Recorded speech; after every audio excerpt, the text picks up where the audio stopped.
And a fine good morning, folks. Deacon Taylor here, coming to you from just outside the nation's capital. It's Sunday, looks like October 11th, and got a great night's sleep last night. We had the support the Stars and Stripes rally yesterday in parallel to one Louis Farrakhan's 2 Million Man March rally, the 20th anniversary of that event. And so I heard some really horrific things from a lot of different people, and I heard some really amazing things from even more people.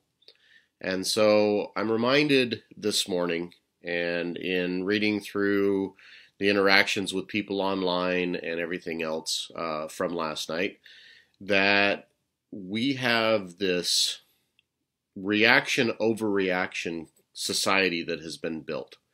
And so I'm going to read something to you from a gentleman that I happen to believe is kind of the father of modern conservatism. And one of his great quotes: "The writers against religion, whilst they oppose every system, are wisely careful never to set up any of their own." And why I think that Edmond Burke was really brilliant in saying that, I want to expand on it a little bit.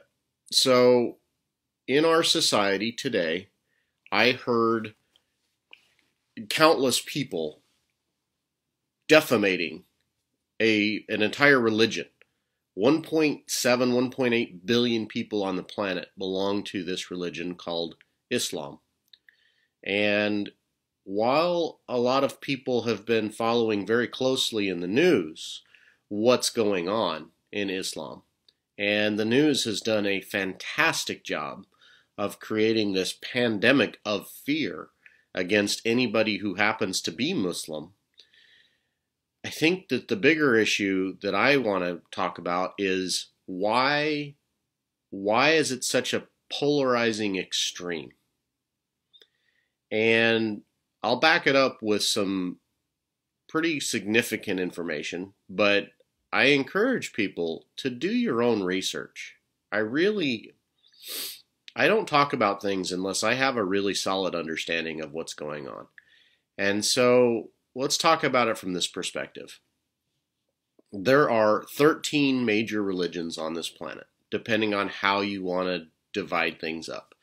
So the most prominent, Christianity. Another prominent, Islam, Buddhism, Judaism, paganism, Hinduism. There are several different factions of religion on this planet, and 13, by the way, I happen to look at it.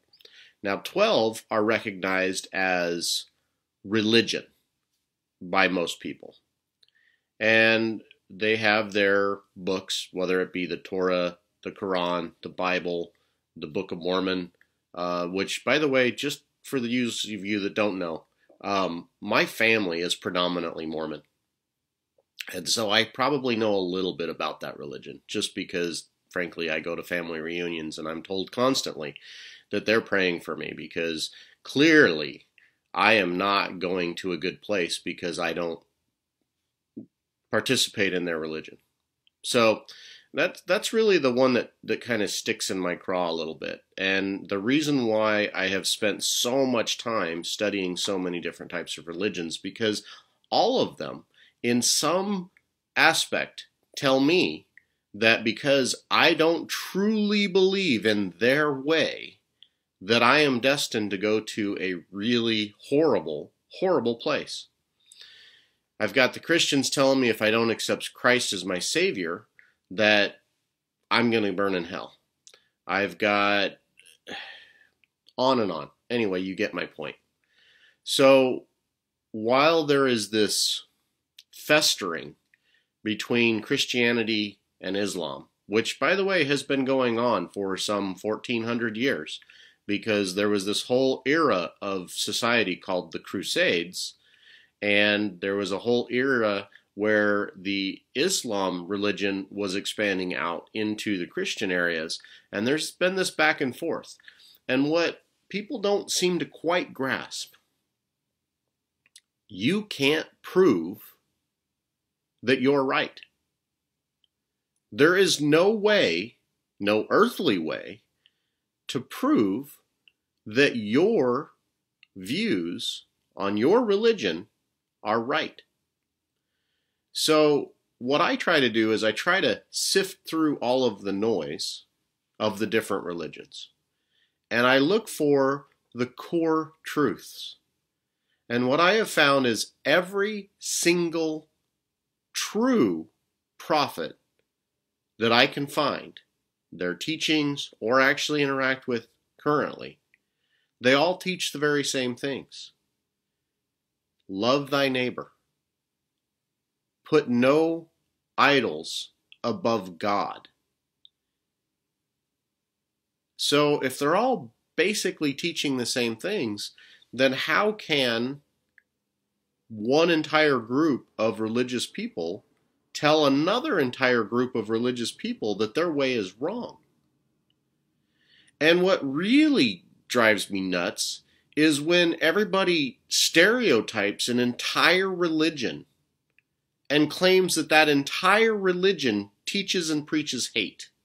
Because the reality is, I can't seem to find a single religion that has not participated in genocide and mass extinction of people that don't believe in their way.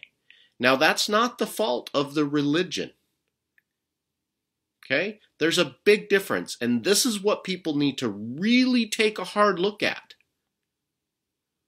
What the difference is who's leading that particular religion at that particular time.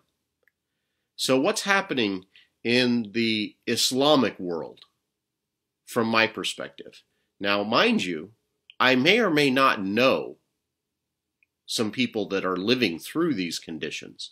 I may or may not know some people that are over there right now that are trying to fight for their own lives. And this is reality. So you can take it or you can leave it, and you can do whatever you want with the information. But here's what I see.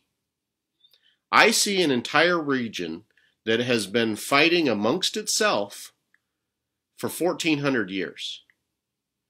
And it all started when the Prophet Muhammad died.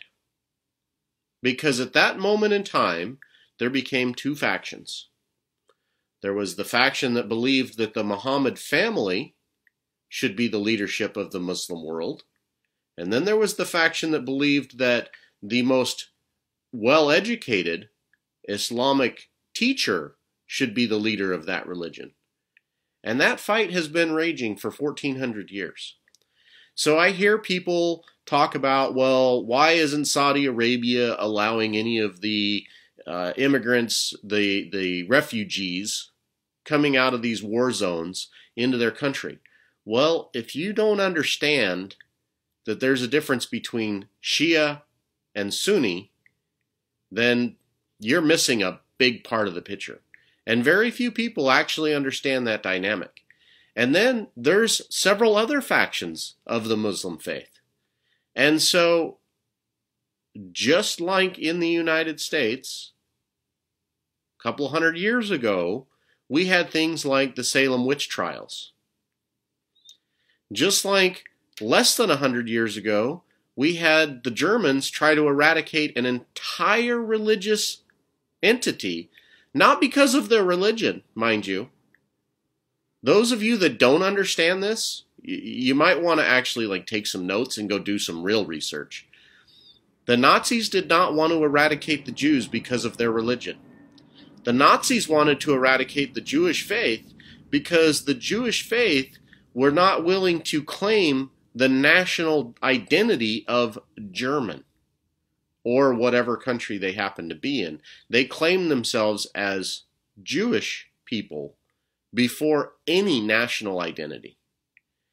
And to make things just a little bit worse for them, they were also incredibly astute at saving their money and maximizing their investments, and they were gaining power.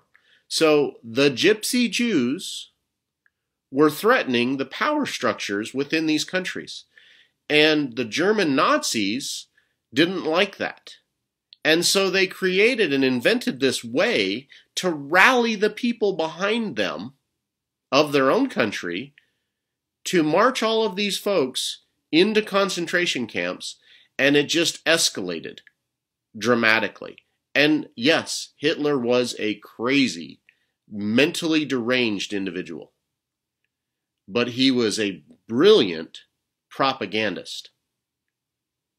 And so while I'm sitting here watching as these events are unfolding in front of me, and I hear people with such hate and such disdain for an entire part of our population of this planet, when they don't even truly understand, they've never, not once, stepped foot into the areas of the world where these people are living and fighting for survival, where they have spent generations of their family living under rigid oppression and dictatorships, are talking as though they know what's going on. And then on the other side, we've got Louis Farrakhan in Washington talking about justice or else. Now let's talk about the Million Man March and Louis Farrakhan and all of the things that have happened in the last 30 or so years. Dr. Martin Luther King was an incredible man.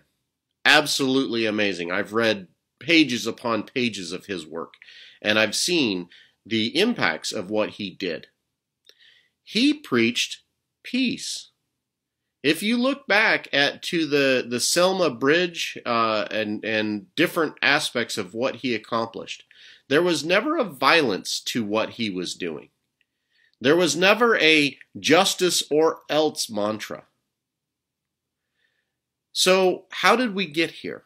Well, from my perspective, now my perspective is altered based on the things that I experienced both from 1992 to 2000 when I was in the military, and then from 2001 until recently when I was doing a lot of consulting work. And in those periods of my life, what I was able to piece together is that the Contra program was deliberately and specifically selling drugs in the United States to fund an illegal war that Ronald Reagan wanted to fight against an enemy that may or may not have been actually an enemy. Because at one point in time, the Russians were actually our ally in defeating the Nazi Germany. So the only thing that I can conclude with everything that I've seen is that there are people within our government that are just as nuts and just as brilliant as Hitler was. Because if you look back through World War II, we had concentration camps in this country. If you look back through the Trail of Tears, we were deliberately giving the Native Americans smallpox and watching them die by the thousands.